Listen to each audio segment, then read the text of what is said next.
Hello everybody, it is Jo and welcome back to Trauma Talk. I'm just gonna start by saying anxiety sucks and I am really tired of it this week.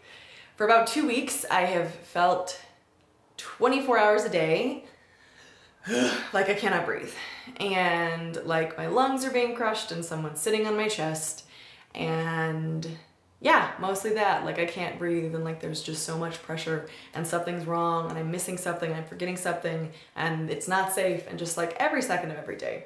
And I usually can control it. I mean, sometimes decently, maybe one day it'll be really, really bad, but the next day it'll be okay. But this has just been a long streak of like 14 days straight of constant 24-hour panic, and I am really tired and I hope that it goes away soon.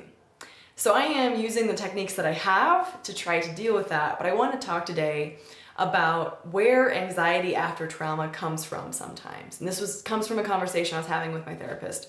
I thought this was interesting because oftentimes people will ask us, why are you anxious? And by people, I mean myself. I'll ask myself all the time, like, why am I anxious? What's going on? Let's find the root cause and let's figure that out and let's, resolve it. I realize I don't really have a reason to be anxious. Sometimes it'll be like a phone call, or a text message like, hey, can you call me later? Or hey, we need to talk, or something like that, right? When we get messages like that, we might feel anxiety because we think something might be wrong.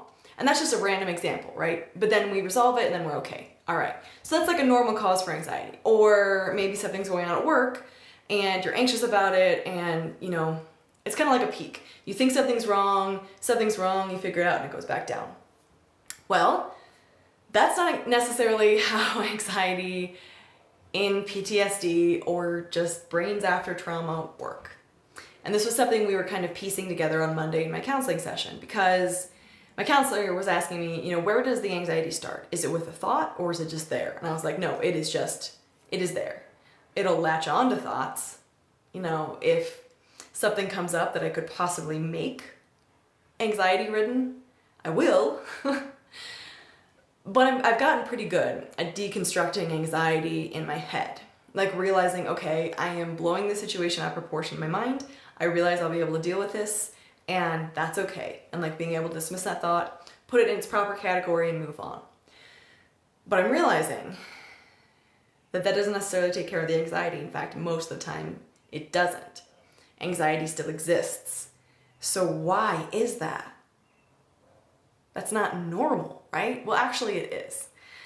When we've gone through tremendously traumatic things or prolonged traumatic things or whatever it is, our brains send signals to our bodies, or vice versa, that we are not safe, that this is not a safe place to be. And so our bodies are kind of constantly in panic. They're constantly on edge. They're constantly waiting for something to be wrong. They're constantly looking for the danger. They're constantly looking for where the problem could be coming from and like overanalyzing everything every second of every day. And they never shut down. Like that anxiety never actually comes down because it's not driven by a thought. It's not driven by a situation. It is driven by chemistry. It's driven by biology at that point. It's driven by the fact that we're wired a little bit differently. Great news is that can be rewired, and that's something that I'm working on right now. And that's probably why anxiety has been so bad, because I'm trying to address the underlying causes, which is reconnecting with my body and feeling at home in it and feeling safe and trying to find moments when I'm okay and addressing triggers and all of that. But if you feel anxious all the time and you keep asking yourself why, the answer may not be a situation or a person or event, and that might be, adding to it.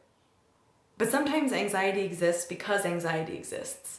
And it's also a medical, like a chemical issue, let's not forget that as well.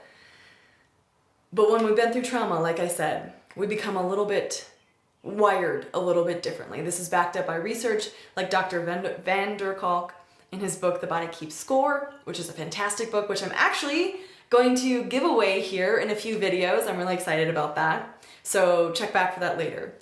But our bodies and brains work a little bit differently after trauma, and anxiety is definitely one of those ways. So if you feel like you're anxious all the time and you can't figure out that cause and you've been through something traumatic, it is entirely possible that is why. That your brain and your body never actually feel safe, even though you are safe, even though things are okay. And I am trying to work on becoming okay with that fact, realizing that is how things are at this moment, not fighting against it, and taking the steps I need to take to address the underlying cause and get better. That's where I am on it right now. I'm curious how anxiety works for you, because that's just how I experience it.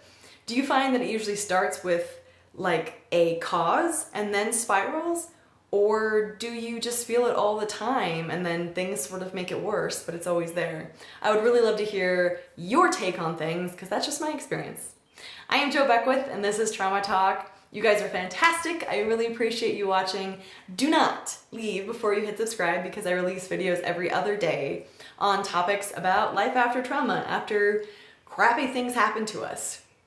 So please subscribe and do not miss the next video, which comes out the day after tomorrow. And I look forward to seeing you in that one. Thank you so much, guys.